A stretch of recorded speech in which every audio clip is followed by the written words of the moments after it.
So hi guys welcome to my YouTube channel. Guys आज की इस वीडियो में हम बात करेंगे क्लास 10th इंग्लिश का पेपर, बिल्कुल वायरल और ये 101% ये आपके बोर्ड एग्जाम में आएगा। ठीक है, तो ये पेपर जो है बिल्कुल वायरल पेपर, आपको कुछ भी नहीं करना है, इस पेपर को पूरा का पूरा सॉल्यूशन देख लेना है। ठीक है, इस वीडियो में मैं आपको बताऊंगा पूरा का पूरा इस पेपर का सॉल्यूशन, और ये पेपर आपके बोर्ड एग्जाम में आ रहा है। ठीक है, ये पेपर क्लास 10th इंग्लिश वालों के लिए है 1 मार्च को, जो कि आपके बोर्ड एग्जाम में देखने को मिलेगा। अंग्रेजी का बिल्कुल वायरल पेपर है और आपके बोर्ड एग्जाम में ऐसा ही आएगा। ठीक है, अगर आप इस पूरे वीडियो को देख लेते हो, पूरा का पूरा पेपर देख लेते हो, तो आपका बोर्ड एग्जाम में 95% मार्क्स बिल्कुल पक्का। ठीक है, इससे बाहर एक भी प्रश्न नहीं आएंगे। और इस वीडियो में हम बात करेंगे पेपर पूरा हल से। ठीक है, पूरे का हम हल आपको देंगे और इसको आपको एक शुरू से लेकर अंत तक वीडियो को जरूर से जरूर देख लेना है। ठीक है, और पूरी सॉल्यूशन मैं आपको दूंगा। तो यहाँ पे आप देख सकते हो, ये है 2023 का पेपर।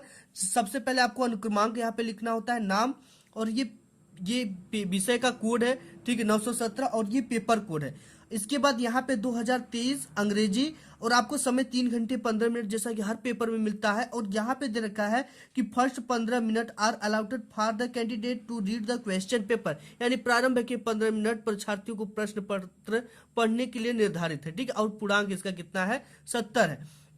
तो यहाँ पे दे रखा है question 1 to 3, read the following passage carefully and choose the correct option to answer the question that follow. ठीक है, इसका मतलब ये होया कि नीचे दी गई जो पंक्ति है, आपको इसको क्या करना है, सावधानी पूर्वक पढ़ना है। ठीक है, और फिर इसके बाद 1 से 3 तक इसी को पढ़कर आपको करेक्ट ऑप्शन को चुनना है।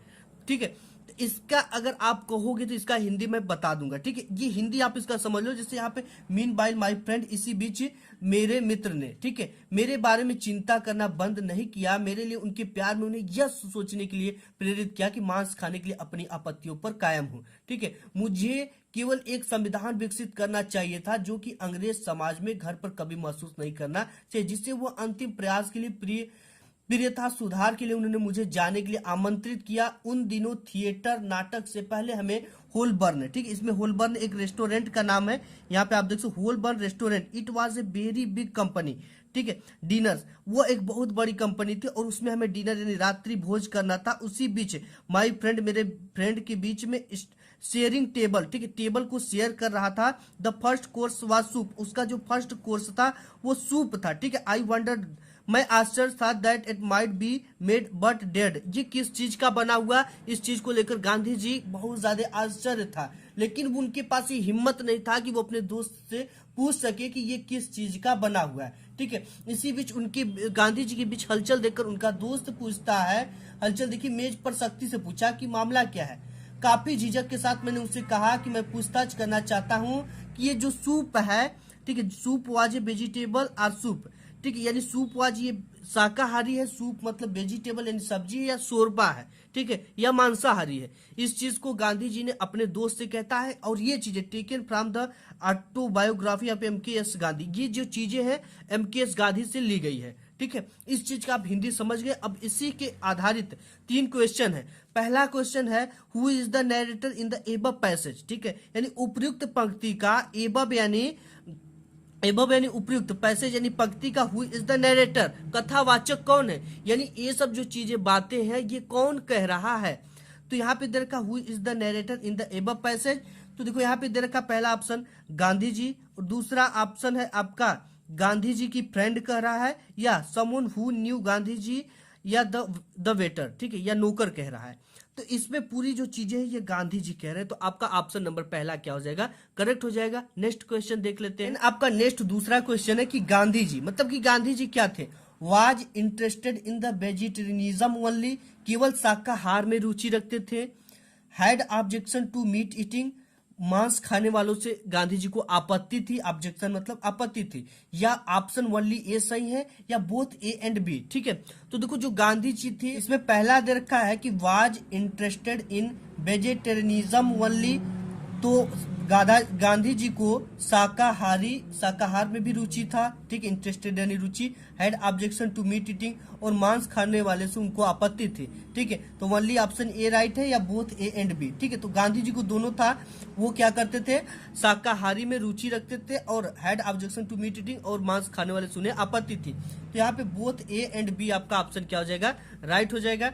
इसके बाद तीसरा क्वेश्चन है कि द वर्ड स्टेटनली हियर मीन्स, ठीक है, स्टेटनली जो है वर्ड आपका ये दिया हुआ है, इसका मतलब होता है कठोर, ठीक है, क्या होता है, कड़ाई से, स्टेटनली यानी कड़ाई से। तो यहाँ पे दे रखा ऑप्शन स्ट्रक्टरली सही होगा कि एंग्रली सही होगा कि अनविलिंगली सही होगा कि लविंगली सही होगा, ठीक है, लविंगली। तो यहाँ पे जो स्टैंडली है यानी इसकी कड़ाई से, तो स्ट्रक्टरली यानी कठोरता होता है, ठीक। तो ऑप्शन नंबर आपका ए क्या हो जाएगा, करेक्ट हो जाएगा। इसके बाद चौथा क्वेश्चन है choose the correct option to answer the following. आपको इसमें से चुनना है, आई विल कम होम, मैं घर आऊंगा, वेन यानी जब, आई के बाद इसमें भरना क्या है, फिनिश भरना है कि फिनिश्ड, कि विल फिनिश, कि विल हैव फिनिश्ड, ठीक है। इसमें क्या भराएगा, फिनिश, तो आपको इसमें क्या भरना है, वेन आई फिनिश वर्क, ठीक है, इसमें क्या भराएगा, फिनिश। इसके बाद पांचवा क्वेश्चन है if you can not read and write you are, अगर आप पढ़ और लिख दोनों नहीं सकते हो तो आपको क्या कहा जाएगा, ठीक है। यहाँ पे दे रखा illiterate, literate, learn, none of this, इनमें से कोई नहीं, ठीक है। देखो जो पढ़ और लिख नहीं सकता उसे अनपढ़ यानी इलिटरेट कहते हैं, ठीक है। इसके बाद छठा क्वेश्चन है कि द रोड आप ओबे वी रूल्स द मस्ट, अब इसको क्या करना है, सेंटेंस में बैठाना है, ठीक है।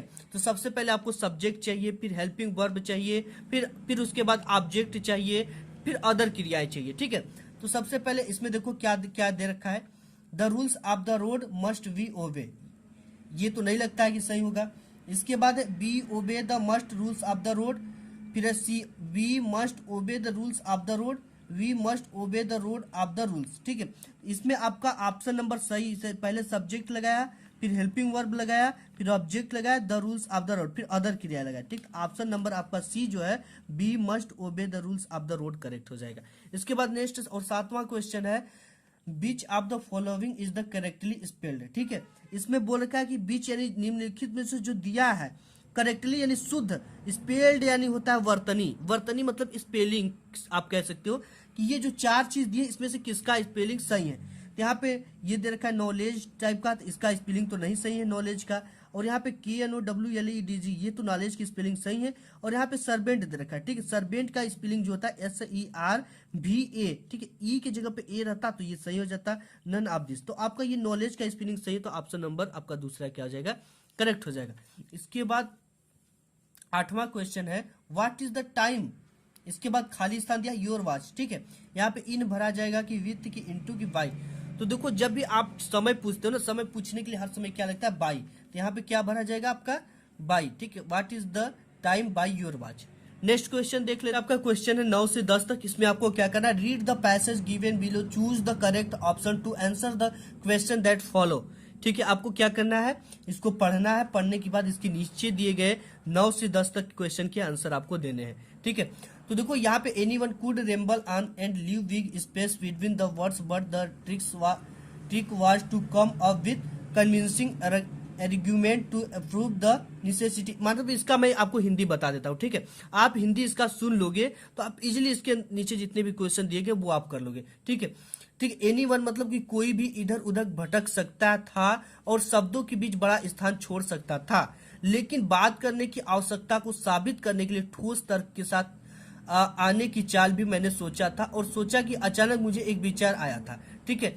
ये एक लड़की है, वो अपना बोल रही है ये सब चीजें, थॉट एंड थॉट यानी सोची और सोचा, एंड सडनली नहीं यानी एक अचानक विचार आया, आई हैड एन आइडिया, एक अचानक विचार आया, आई रोट द 3 पेज, ठीक है, मैंने 3 पेज लिख दी। मिस्टर कीपिंग हैड असाइंड मी, जो कि मिस्टर कीसिंग जो थे मुझे ये काम सौंपे थे। मी एंड वाज सेटिस्फाइड, मैं इससे संतुष्ट थी। I agreed that talking is the student trait and that I would do my best to keep in under control, ठीक है। वो कहती है कि ये मुझे ये सौंपे थे और संतुष्ट था उस काम से, और मैं तर्क दिया कि बात करना एक छात्र विशेषता है। ये देती है तर्क अपना, जो लड़की है इसमें ये कहती है कि बात करना क्या है, एक तरह का विशेषता है, और यह कि मैं इसे नियंत्रण, कंट्रोल मतलब क्या होता है, नियंत्रण, ठीक है। तो यहाँ पे दे रखा है would my best to keep under control, ये कहती है कि इससे नियंत्रण में रखने के लिए मैं अपनी पूरी कोशिश करूंगा, लेकिन यह है कि मैं कभी भी आदत पर खुद को ठीक नहीं कर पाऊंगा, क्योंकि मेरी माँ जितना ज्यादा बात की थी उससे ज्यादा नहीं, और यह आशा विरासत में मिली है, विशेषताओं के बारे में ज्यादा कुछ नहीं कह सकते, ठीक है। ये चीजें लड़की कहती है। आप myself of the habit since my mother talk as much as जे did if not more and that there's not much you can do about inherited trust, मतलब आपको इसमें मिला है, ठीक है, विरासता में। तो यहाँ पे ये चीज आपने सुन लिया। इसके बाद जो क्वेश्चन है, Mr Keesing had assigned to any the task of, यानी कि जो मिस्टर कीसिंग थे वो एनी को कौन सा काम सौंपा था। तो आपने इसमें देखा कि Mr Keesing had assign me and he was satisfied, ठीक है। इसको क्या कहा था, राइट एन एसे, यानी कि निबंध लिखने का काम सौंपा गया था, ठीक है। यहाँ पे ड्रॉइंग ए सीन दिया है, collection stomp, painting A gloss, right an essay. तो राइट एन एसे यहाँ पे आपने पढ़ा है, ठीक है। मिस्टर कीसिंग हैड असाइंड मी, इसको सौंपे थे। और इसके बाद एनी प्रैंक जो लड़की उसकी बारे में बात हो रहा है सब, ठीक है। 10वां क्वेश्चन है कि अन्य एर्ग्यूमेंट अबाउट टॉकिंग वाज दैट, ठीक है, बात करने को लेकर एनी का क्या तर्क था, ठीक है। तर्क इसमें दिया था, एनी ने क्या तर्क दिया, एग्री दैट टॉकिंग इज, मतलब उन्होंने ये बताता है कि बात करना एक छात्र विशेषता है, ठीक है। तो यहाँ पे talking is the fundamental right, talking is the student trait, talking is a birth right, talking is a duty. तो ठीक है, यहाँ पे आप देख सकते हो ये बताती है यहाँ पे कि talking is a student trait, ठीक है। तो यहाँ पे talking is a student trait, यानी कि बात करना छात्रों की एक विशेषता होती है। इसके बाद 9 से 10 तक तो हमने चूज कर लिया। इसके बाद 11 से 13 तक देता है, choose the correct option to answer the following question, ठीक है। अब यहाँ पे जो भी क्वेश्चन दिया इसमें से चूज करना है। विच पार्टी डिड मंडेला ज्वाइन, यानी कि मंडेला किस पार्टी में शामिल हुए थे, ठीक है।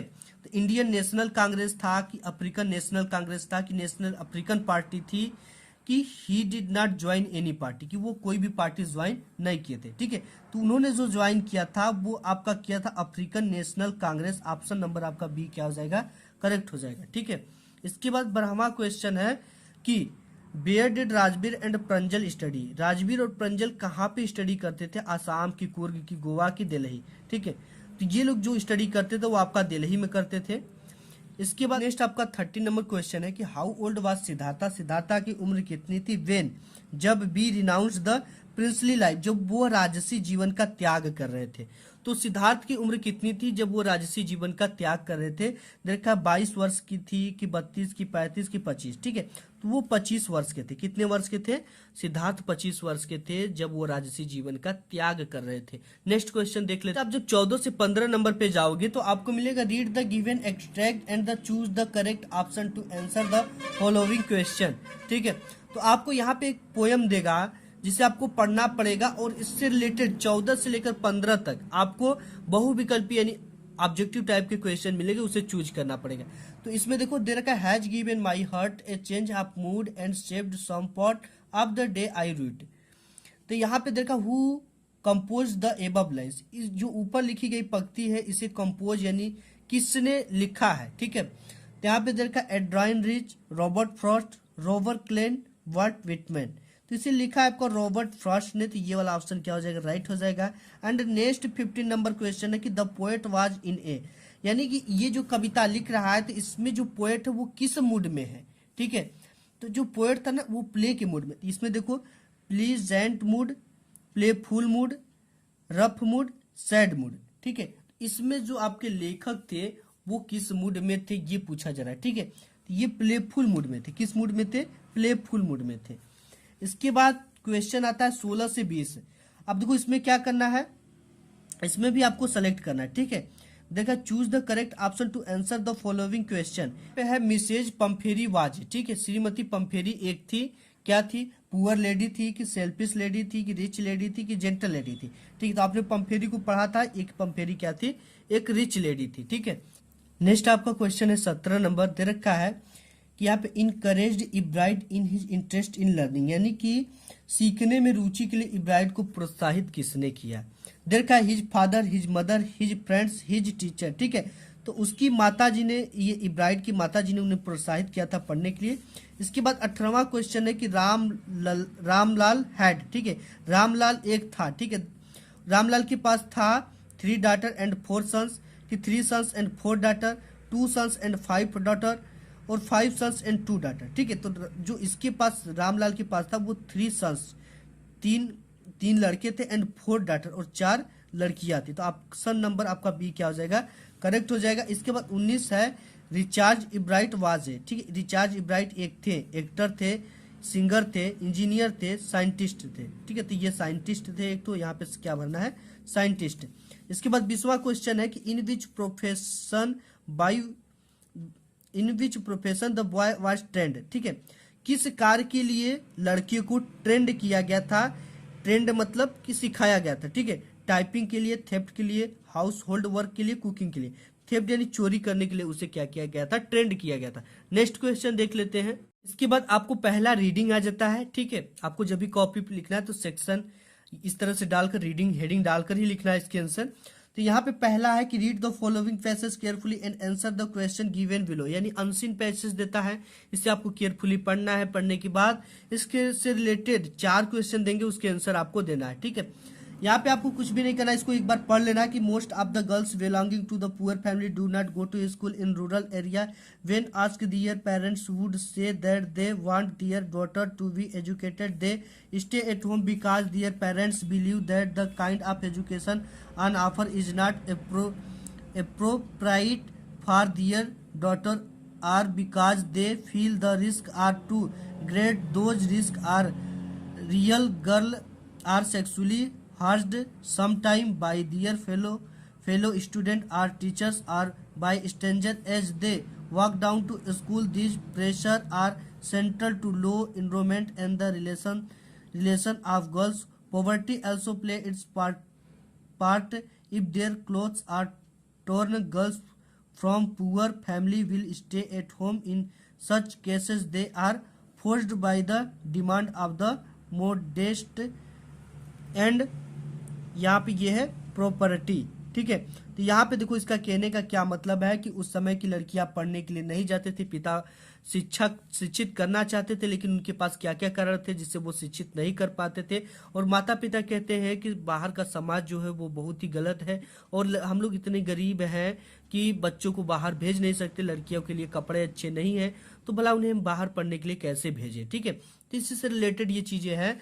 तो यहाँ पे पहला क्वेश्चन आपका दे रखा है कि what role does poverty play in the education of girls, ठीक है। काफी मोस्ट इंपॉर्टेंट क्वेश्चन है ये, और ये पैसेज भी इंपॉर्टेंट है, ठीक है। तो ये दे रखा है लड़कियों की एजुकेशन ऑफ गर्ल्स यानी लड़कियों की शिक्षा में पॉवर्टी प्ले इन द, ये मतलब कि गरीबी क्या रोल निभाती है, लड़कियों की शिक्षा में गरीबी क्या रोल निभाती है। तो आपको यहाँ पे इसका आंसर कैसे लिखना है, यहाँ पे आंसर टू क्वेश्चन नंबर, ठीक है। क्वेश्चन नंबर आपको कितना है, 1 है, ठीक है। 1 है तो 1 यहाँ पे डाल देना, और 1 का ए हम पहले कर रहे हैं, यहाँ पे आप देख सकते हैं 1 का हम क्या कर रहे हैं, ए कर रहे हैं, तो यहाँ पे 1 का ए डालना है। तो ये चीजें होगी, तो आपको इस तरह से आंसर लिखना है। गर्ल्स फ्रॉम पुअर फैमिली, जो लड़कियां थी वो गरीब परिवार से थी, आर फोर्स टू स्टे, ठीक है, are force to stay at home, उनको ये प्रेशर था, फोर्स था, दबाव था कि आप घर पे रहो। फिर देखा यहाँ पे as the don't have proper cloth to move out, क्योंकि उनके पास बाहर निकलने के लिए कोई प्रॉपर, ठीक है, कोई उचित कपड़े नहीं थे, इसलिए गरीबी उसमें महत्वपूर्ण भूमिका अपनी निभाती थी, ठीक है। इसी तरह से आपको डालना है, यहाँ पे आंसर नंबर 1 डाल देना है, और ए का पहला करें तो यहाँ पे ए डाल देना है, ठीक है। इसके बाद है गर्ल्स फ्रॉम पुअर फैमिली, जो लड़कियां थी वो गरीब परिवार से थी, are force to stay at home, उनके ऊपर घर में रहने का दबाव था, घर में रहने के लिए वो मजबूर थी। As they don't have proper cloth to move wait, ठीक है, उन्हें बाहर घूमने के लिए, बाहर जाने के लिए, बाहर पढ़ने के लिए कोई भी प्रॉपर उचित कपड़े नहीं थे। नेक्स्ट क्वेश्चन इसमें दे रखा, इसी में से आप देख सकते हो, ठीक है। ये सब चीजें जो है कि उनके ऊपर क्या क्या सेक्सुअल हार्श समटाइम, ठीक, इस तरह से जो है इसी में से आपको छाट कर लिखना है, ठीक है। इसी में से मैंने लिखा हुआ है, और यहाँ पे है give 2 reason why the parents do not send their daughter to school thought they want to the educated, यानी कि 2 कारण क्या थे पेरेंट्स यानी माता पिता के, नॉट सेंड देयर डॉटर, अपने पुत्री को बाहर नहीं भेजते थे, स्कूल थॉट उनकी सोच, they want to them to educated, शिक्षित करने के लिए अपने बच्चियों को बाहर क्यों नहीं भेजते थे। इसके लिए जो 2 कारण है माता पिता के वो आपको बताना है, ठीक है।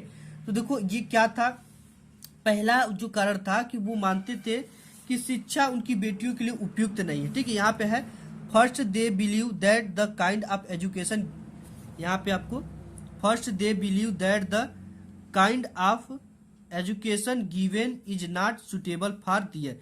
वो पहले स्थिति में वो मानते हैं कि शिक्षा हमारे लिए उचित नहीं है, ठीक है। फिर है कि क्या, डाटर और उसके बाद सेकेंड रीजन क्या था, second they feel it is risky. और वो क्या करते थे, वो फील इज रिस्की मतलब वो उसे कठिनता महसूस करते थे, ठीक। क्यों महसूस करते थे, it is risky to send their daughter to school. अपने डॉटर को स्कूल भेजने में वो रिस्क महसूस करते थे, ठीक है। ये चीजें और इसके बाद उन्हें लगता था फेलो स्टूडेंट, ठीक है, उनके साथ के जो विद्यार्थी हैं, टीचर एंड द स्ट्रेंजर यानी अजनबी, कॉज यानी कारण, हरासमेंट यानी उसे दंडित कर दे, to the school going girls, ठीक है, गर्ल्स के स्कूल जाने पर, ठीक है। ये चीजें आपको तैयार करना है। इसके बाद सी वाला दे रखा है, which word in the passage means keep in place, ठीक है। कीप इन प्लेस यानी एक जगह का इस पैसेज में क्या मतलब दे रखा है, तो यहाँ पे आप देखोगे कि रिटेंशन दिया होगा, ठीक है। यहाँ पे ये देखो, to low enrolment and the retention of girls, ठीक है, एक जगह गर्ल्स का रिटेंशन, ठीक है। कीप इन प्लेस का मतलब क्या दिया है, रिटेंशन। तो आपको इस तरह से लिख देना यहाँ पे रिटेंशन, ठीक है, यहाँ पे जैसे मैंने लिखा हुआ है रिटेंशन। अब इसके बाद नेक्स्ट है कि what is the opposite of the word poor. Poor का जो अपोजिट होगा ब्लम, वो रिच होगा, ठीक है। तो यहाँ पे कहीं इसमें दिया होगा पुअर, अब आज गया है, ठीक है, पुअर, ये पुअर फैमिली, तो इसका अपोजिट जो होगा वो रिच होगा। तो यहाँ पे आपको क्या हो जाएगा, रिच वाला ऑप्शन आपको लिखना है। इसके बाद नेक्स्ट आपका दूसरा आ जाता है यहाँ से राइटिंग, ठीक है। राइटिंग में क्या है कि write a letter to friend, अपने मित्र को एक पत्र लिखो, इनवाइटिंग यानी आमंत्रित करते हुए, him to attend your birthday party, अपने जन्मदिन की पार्टी को अटेंड करने के लिए यानी शामिल होने के लिए, ठीक है। अपने मित्र को एक पत्र लिखते हुए ये बताओ कि आप उसको अपने बर्थडे पार्टी में शामिल करना चाहते हो, ठीक है। तो यही है write a letter to a friend, एक अपने मित्र को एक पत्र लिखो, इनवाइटिंग यानी आमंत्रित करो, हिम टू अटेंड, उस अटेंड मतलब शामिल होने के लिए, योर बर्थडे पार्टी अपने जन्मदिन पर। इसके बाद अगर ये चीजें नहीं आती तो आपको एप्लीकेशन लिखने का ऑप्शन आता है, write an application to the principal requesting him to grant you full concession in fee, ठीक है, यानी आपको शुल्क में पूर्ण छूट प्रदान करने के लिए यानी फीस माफी के लिए अपने प्रधानाचार्य को एक प्रार्थना पत्र लिखिए। इसके बाद है ये आपको रिपोर्ट लिखने के लिए आता है, ठीक है। ये चीजें तो आप लोग नहीं लिखते हो। देर का you are the Kadambari a reporter of the Times of India, आप एक कादम्बरी और टाइम्स ऑफ इंडिया के रिपोर्टर हो। You were an eye witness to the launch of VRI, आपने मतलब कि VRI को लॉन्च होते हुए देखा है, उसका आपको वर्णन करना, ठीक है। Campaign for the communal harmony by SPRAT, leading cricketer. इसके बाद नेक्स्ट आपका ये cricketers tried to create harmony by meeting children affected by the Godhra riots, write report, ठीक है। गोधरा के कांड को लिखते हुए आपको एक रिपोर्ट लिखना है, इसी के बारे में कह रहा है। नेक्स्ट आपका यहाँ पे राइट एन एसे या article on the following topic in about 60 to 80 words, importance of game and sport in life, ठीक है। ये चीजें आपको दे देगा आर्टिकल लिखने के लिए, इसका इंट्रोडक्शन देगा, निसेसिटी देगा, इंपोर्टेंस देगा, कंक्लूजन देगा, ठीक है। इसके साथ ही साथ और भी इंपॉर्टेंट जो आपको आर्टिकल्स आते हैं वो है a visit to a historical place, ठीक है, माई मदर पे आता है, ये एन इंडियन फार्मर पे आता है, ठीक है। ये सब चीजों पे आपको तैयार करना। इसके साथ ही साथ ग्रामर है, ठीक है। ग्रामर में क्या कह रहा है, री right the following by the changing into indirect speech, ठीक है। अब इसको इनडायरेक्ट स्पीच में आपको कैसे बदलना है, तो यहाँ पे सबसे पहले इसे हल करने के लिए हमें क्या लिखना पड़ता है, आंसर टू क्वेश्चन नंबर, ठीक है। तो यहाँ से आपको इस तरह से लिखना है,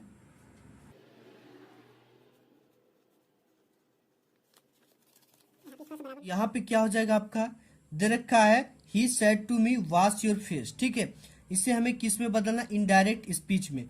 तो सबसे पहले इसमें ये क्या है, एडवाइस दे रहा है, ठीक, अपने फ्रेंड को कह रहा है ही सेड टू मी, उसने कहा मुझसे कि वॉश योर फेस, अपना फेस यानी चेहरा को धो लो, ठीक है। इसका कैसे बनेगा इनडायरेक्ट, आपको यहाँ पे लिखना है ही एडवाइस दे रहा है तो आपको लिखना है ही एडवाइज्ड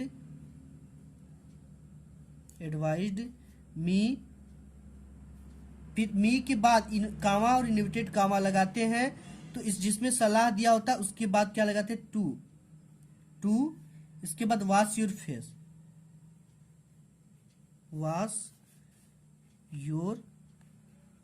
फेस, ठीक है। इस तरह से आपको लिखना है। ये आपका बन गया क्या, indirect speech, he advised me to wash your face. इसी तरह से आपके बोर्ड एग्जाम में आते हैं, बिल्कुल ऐसे सलाह ही वाले आते हैं, ठीक है। इसके बाद है next change the following into passive voice, ठीक। अब इसको क्या करना है, आपको पैसिव वॉइस में बदलना है। देखा दे रिफ्यूज्ड हिम एडमिशन, ठीक है। अब देखो इसका जो हमें पैसेज के लिए सबसे पहले ऑब्जेक्ट ढूंढना पड़ेगा, तो यहाँ पे हिम का क्या हो जाएगा, ही, ठीक है। दे रिफ्यूज्ड हिम एडमिशन, इसका बन जाएगा he was refused admission by them, ठीक है। दे का क्या हो जाता है, देम। तो यहाँ पे हिम क्या है, ऑब्जेक्ट है, ऑब्जेक्ट हिम है, हिम हमें ऑब्जेक्ट मिला, तो इसे क्या लिखेंगे, ही। तो यहाँ पे लिखना है आपको, ये ए का था तो यहाँ पे आपको ब्लैक पेन से ए लिखना, ठीक है। बी का जब लिखोगे तो यहाँ पे आपको बी लिखना होता है। इसके बाद क्या है, ये यहाँ पे है दे रिफ्यूज्ड हिम, ठीक है। हिम का क्या हो जाएगा, ही के बाद क्या है, वाज लगाएंगे, ठीक है, वाज। इसके बाद रिफ्यूज्ड,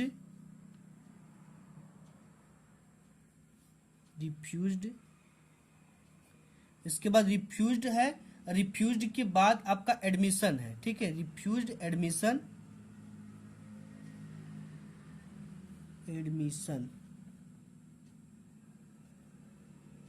इसके बाद बाई लिखेंगे। और दे का क्या हो जाता है, दे का जब भी होगा तो देम होगा, यहाँ पे लिख देंगे देम, ठीक है। ये चीजें हो गई। अब इसके बाद हमें क्या दे रखा है, यहाँ पे पंचुएट द फॉलोइंग, ठीक है। ये चीजें इधर उधर कर लिखा हुआ है, पंचुएट का मतलब आपको सीरियल से लिखना है।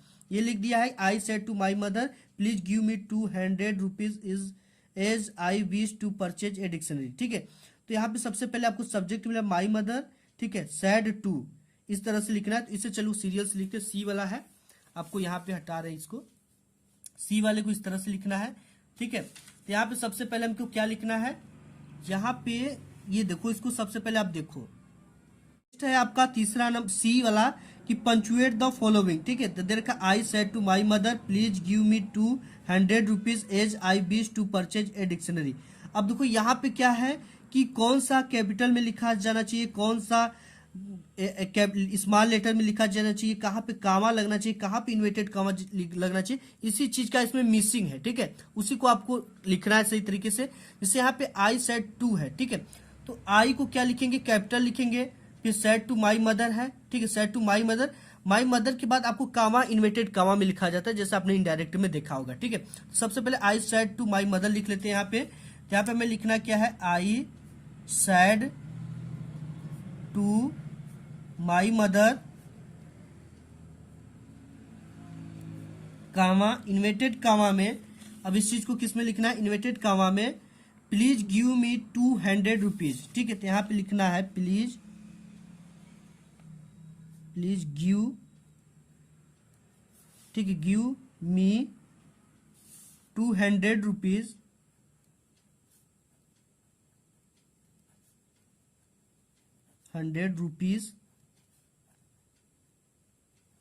ठीक है। इसके बाद 200 रुपीज हो गया एज, ठीक है। अब as I wish to purchase a dictionary, इसी चीज को लिख देना है बिल्कुल यहाँ पे, as I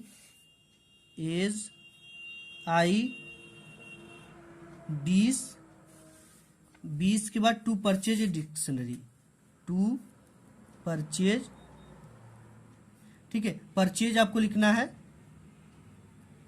purchase to dictionary, ठीक है, DICITONARY।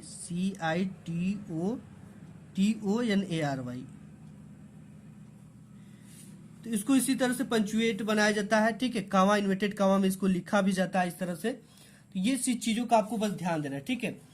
तो यहाँ पे ये लगा देना है, मतलब इसे सीरियल से लिखना है, जहाँ पे छोटा है छोटा, बड़ा है तो बड़ा, ठीक है कि ईश्वर, ये डी देता है, ठीक है।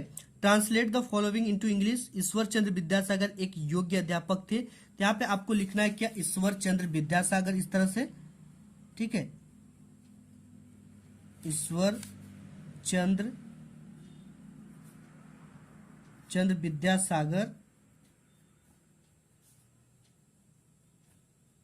Vidyasagar was a able teacher, Ishwar Chandra Vidyasagar एक योग्य अध्यापक थे, ठीक है। तो यहाँ पे आपको लिख देना इस तरह से, एबल टीचर, ठीक है, एक योग्य अध्यापक थे। इसके बाद दे रखा है यहाँ पे कई विद्यार्थी उनके पास पढ़ने आते थे, ठीक है। तो यहाँ पे लिखना है मेनी स्टूडेंट। अब देखो जब पढ़ने आते थे तो उनका मेनी क्या था, आदत था, ठीक है। तो आदत के लिए क्या लगाते हैं, मेनी स्टूडेंट। आदत के लिए हर समय यूज्ड का प्रयोग किया जाता है, ठीक है। किसका प्रयोग किया जाता है, यूज्ड का प्रयोग किया जाता है। तो यहाँ पे लिखना आपको many student used to come to, ठीक है, come to him to study, यानी उनके पास पढ़ने के लिए आया करते, हिम टू स्टडी। इसके बाद क्या है, पढ़ने आए। विद्यासागर ने विद्यार्थियों की सुविधा के लिए व्याकरण की एक पुस्तक लिखी, ठीक है। तो यहाँ पे आपको क्या लिखना है, विद्यासागर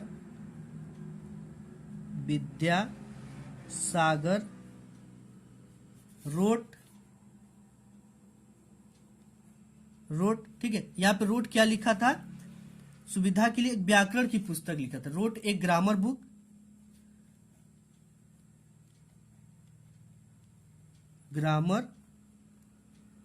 बुक, ठीक है, एक ग्रामर बुक लिखा था। और ये किसके लिए लिखा था, for the convenience of the student, यानी सुविधा के लिए। यहाँ पे लिखना है फॉर द, यहाँ पे किसके लिए था, कन्वीनियंस, ठीक है। आपको इस तरह से लिखना है, ये सुविधाजनक के लिए, कन्वीनियंस, ठीक है, convenience of the students,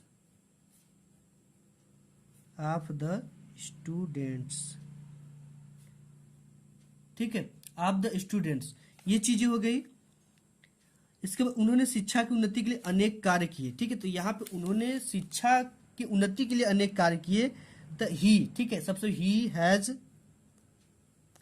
done many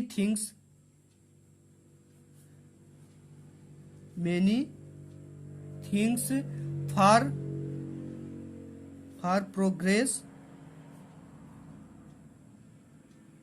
progress, ठीक है, प्रोग्रेस ऑफ एजुकेशन,